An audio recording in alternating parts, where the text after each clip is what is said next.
Hello viewers, এসবিটেক Bangla সকলকে স্বাগতম। আজকের ভিডিওর মূল বিষয়বস্তু হচ্ছে ময়মনসিংহ শিক্ষা বোর্ডের আওতাধীন একটি রেজিস্ট্রেশন সম্পর্কিত বিজ্ঞপ্তি প্রকাশ করা হয়েছে, যেটা আজকে আপনাদের সাথে শেয়ার করব। তার আগে বলে রাখি, আমার চ্যানেলে যদি নতুন হয়ে থাকেন চ্যানেলটা সাবস্ক্রাইব করে রাখবেন। আমি প্রতিনিয়তই শিক্ষামূলক ভিডিও দিয়ে থাকি, বিভিন্ন নতুন নতুন ভিডিও।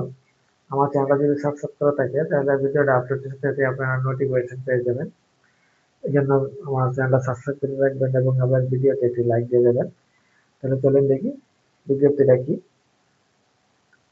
এখানে যে মাধ্যমিক ও উচ্চ মাধ্যমিক শিক্ষা বোর্ড ময়মনসিংহ বিষয় 2023, 2024, 2025 সালের ষষ্ঠ শ্রেণীর এবং 2024 ও 2025 সালের অষ্টম শ্রেণীর, 2026 সালে সপ্তম, অষ্টম, নবম এবং দশম শ্রেণীতে অধ্যয়নরত বাদ পড়া শিক্ষার্থীদের ইটিসি এবং রেজিস্ট্রেশনের সময়সীমা পুনর্নির্ধারণ প্রসঙ্গে, মানে আমরা 2023 সালে ষষ্ঠ শ্রেণী রেজিস্ট্রেশন করেছি, 24 সালেও করেছি, 25 সালেও করেছি। এখন অষ্টম শ্রেণীর রেজিস্ট্রেশন 24 সালে করেছি, 25 সালে করেছি। এখন যদি কারো এই সনের যদি কোনো কারো রেজিস্ট্রেশন করতে সমস্যা হয়ে থাকে এবং বাদ পড়ে গেছে এবং কোথাও কোথাও টিসি নিয়ে চলে গেছে, অনলাইনে ইটিসি নেওয়া হয় নাই, অনলাইনে বদলি হয় নাই, তাইলে তাদের নতুন করে এখন ইটিসি নিতে পারবে এবং রেজিস্ট্রেশন করতে পারবে।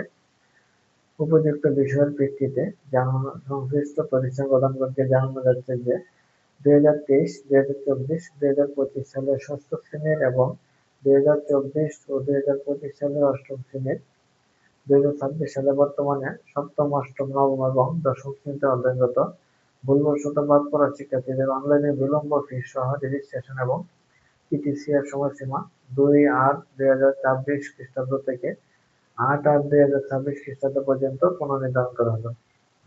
বিষয়গ্রস্ত এবং উপরিলিখিত সময়ে তথ্য হালনাগাদ করতে ব্যর্থ হলে প্রতিষ্ঠান প্রদান দায়ী থাকবে। এখানে সময় দিয়েছে 2 তারিখ থেকে, কাল থেকে শুরু হবে, 2 তারিখ থেকে 8 তারিখ পর্যন্ত চলবে।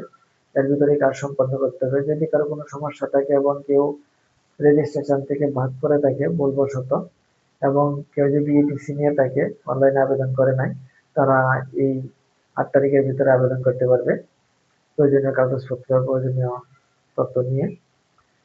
এখানে এরপর আর কোনো এই সুযোগ দেওয়া হবে না। বর্তমানে কিন্তু 26 সন থেকে কিন্তু আমাদের অষ্টম শ্রেণীর রেজিস্ট্রেশন স্থগিত আছে, বন্ধ আছে। তাহলে 24 সাল এবং 25 সালে যে আমরা অষ্টম শ্রেণী রেজিস্ট্রেশন করেছি, তারা এখন রেজিস্ট্রেশন করতে পারবে। অথবা রেজিস্ট্রেশন যদি সম্পূর্ণ না করে হয়তো বা 9-এ রেজিস্ট্রেশন করতে পারবে না। তাহলে এখন একটা সুবর্ণ সুযোগ রয়েছে রেজিস্ট্রেশন করার, এবং যারা টিসি নিয়ে চলে গেছে তাদেরকে ইটিসি নিতে হবে, অনলাইনে ট্রান্সফারটা কমপ্লিট করতে হবে। আজকের ভিডিওটা পর্যন্ত ছিল।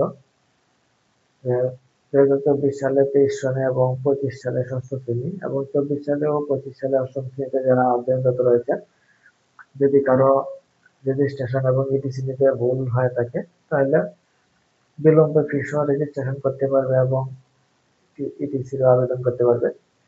যারা বাদ পড়ে আছে তাদের এর ভিতরে কাজ সম্পন্ন করতে হবে। তারপরে যদি কারো কোনো সমস্যা থাকে, ব্যর্থ হয়, তাহলে প্রতিষ্ঠান প্রদানই দায়ী থাকবে। এটা স্পষ্টভাবে বলা হয়েছে, এর ভিতরে কাজ কমপ্লিট করে ফেলুন। আজকে ভিডিওটা পর্যন্তই। আমার চ্যানেলে নতুন হয়ে থাকলে চ্যানেলটা সাবস্ক্রাইব করে রাখবেন, আবারও বলে যাচ্ছি।